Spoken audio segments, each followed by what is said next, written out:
పోసాని కృష్ణమురళి గారి అరెస్టు సమాచారము పనోవాల్ సుధాకర్ రెడ్డి గారు ఫోన్ చేసి, అనంతపురం పోలీసులు వచ్చి అరెస్ట్ చేశారంట, బెయిల్కి ఏర్పాట్లు చేసుకోవాలి, నేను వస్తున్నాను, వెంటనే మన వాళ్ళ కబురు అందజేయండి అన్నారు.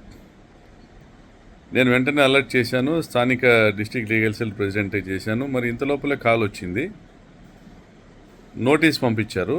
ఆ నోటీస్ చూస్తే పోసాని కృష్ణమురళి గారిని అరెస్ట్ చేయడానికి పోలీసులు ఇచ్చినటువంటి నోటీస్ చూస్తే 27వ తారీఖు అంటే 27/2/2025 సంవత్సరం, అంటే రేపటి డేట్తో నోటీస్ ఇచ్చారు.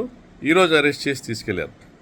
పోసాని కృష్ణమురళి గారు ఎప్పుడూ కూడా ఒక పద్ధతిగా మాట్లాడేవాడు, ప్రభుత్వాన్ని పాలసీ మీద విమర్శించినవాడు తప్ప ఏ రోజు కూడా పద్ధతి దాటి మాట్లాడింది లేదు. మరి ఆయన పైన ఈ 111 సెక్షన్స్, 353 సెక్షను, 196 సెక్షను ఇవన్నీ పెట్టి నాన్ బెయిలబుల్ కేసు పెట్టి Sambepalli police, Rayachoti constituency Sambepalli police వచ్చి అరెస్ట్ చేస్తూ రాజంపేట కోర్టుకు తీసుకెళ్లేటువంటి విధంగా నోటీస్ ఇచ్చారు. రేపటి డేట్తో ఇచ్చారు. మరి ఈ దేశంలో రేపటి డేటుతో నోటీస్ ఇచ్చి ఈరోజు అరెస్ట్ చేసే పోలీసులు చంద్రబాబు ప్రభుత్వంలో తప్ప ఎక్కడ కూడా దొరకరు.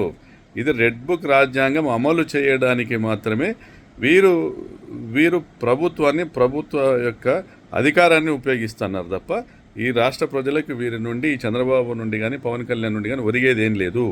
ఇవాళ పవన్ కళ్యాణ్ అసెంబ్లీలో మాట్లాడుతూ ఒకటే అన్నాడు, ఏ విధంగా అయితే ప్రతిపక్ష పార్టీ నాయకులు ప్రభుత్వంపై విమర్శలు చేస్తారో వారందరినీ కూడా అణచివేసేదానికి మనం ఒక తీర్మానం చేయాలి, సోషల్ మీడియాని కట్టడి చేసేదానికి తీర్మానం చేయాలని అన్నారంటే అసెంబ్లీ సాక్షిగానే పోసాని కృష్ణమురళి అరెస్టుకు కుట్ర జరిగిందని తెలియజేస్తా ఉన్నాం.